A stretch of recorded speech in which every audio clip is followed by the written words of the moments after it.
Using a mild sonication procedure in a water bath, the around 9 million microprojectiles are released inside a glass vial containing 10 milliliters of DI water.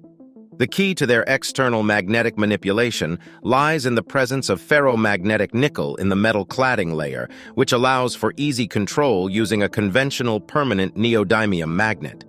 Recorded with a dark field microscope featuring a 50x objective, the movie showcases hundreds of projectiles moving deterministically, responding to the externally applied magnetic field. The video clearly depicts individual projectiles and larger clusters in motion. These microprojectiles were made at the Center for Intelligent Drug Delivery and Sensing using Microcontainers and Nanomechanics of the Technical University of Denmark.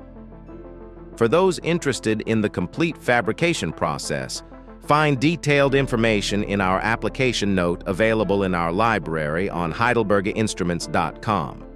Discover the potential applications of these magnetically guided microprojectiles in various fields, offering new opportunities for targeted interventions and research.